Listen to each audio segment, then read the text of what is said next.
Hello. In this video, we're going to go over finding all 6 trigonometry values for these triangles.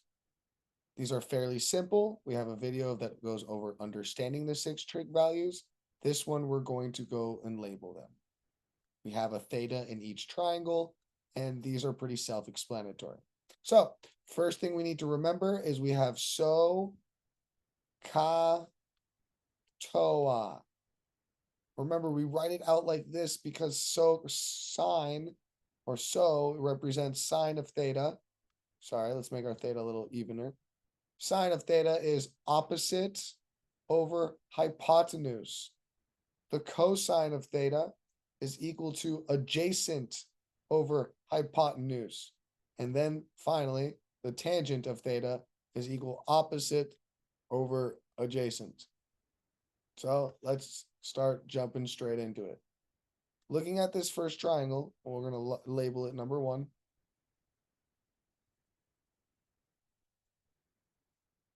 Number 1, we have theta labeled. The first thing I'm going to do is recognize and label opposite adjacent hypotenuse. So easiest one is always hypotenuse. This is the one that's across the 90, always the easiest. Now the other angle, our side, that our theta is touching will be the adjacent, which is next to. And this one side that our theta is not touching is our opposite. So now we have labeled all of that. Next, we're going to write out our first 3, sine, cosine, and tangent.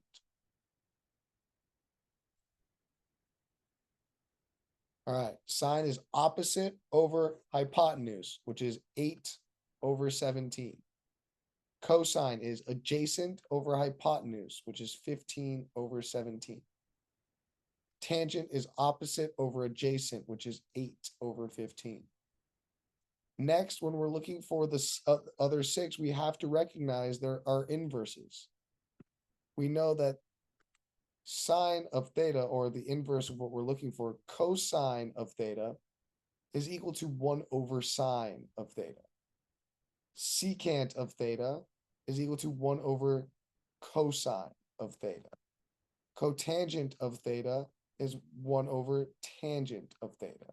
The way I remember this personally is our S and our C's are always opposite. It never goes secant to sine, never S to S.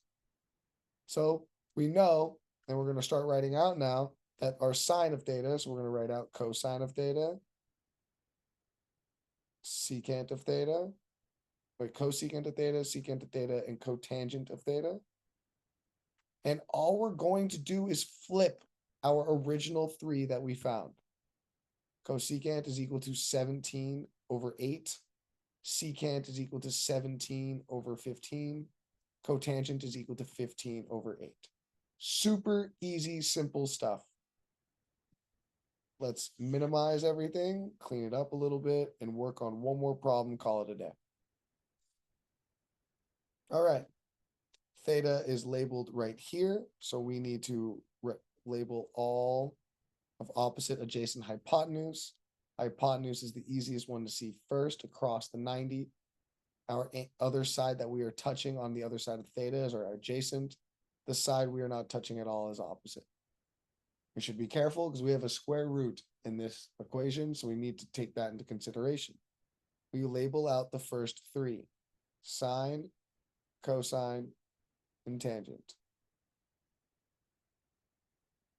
We find these first 3. Sine is equal to opposite over hypotenuse, 16 root 2 over 24. We will simplify. And we're going to, as you can see, we're going to get root 2 root 2 over 3. All right.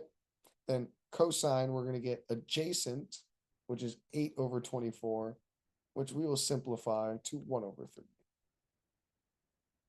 And then tangent of theta is opposite over adjacent, which is 16 root 2 over 8, which will simplify to 2 root 2. Now we will find our inverses.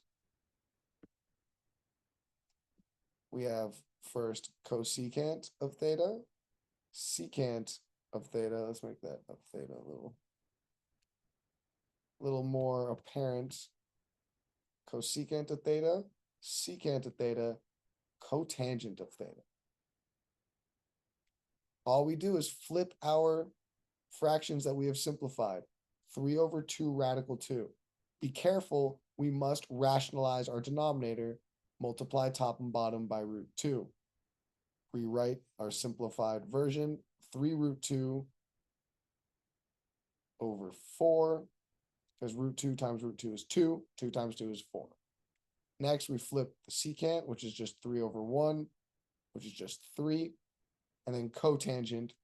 A little tricky, put this guy over 1, and not so tricky anymore. Rationalize accordingly, and we have √2 over 4.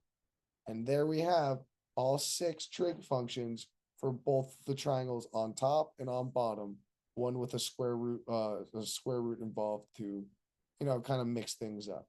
So if you have any other questions or specific problems that you would like me to cover with these 6 figures, these 6 functions, please just send me an email. I'm always happy to do another problem or video. Hope everyone has a great day.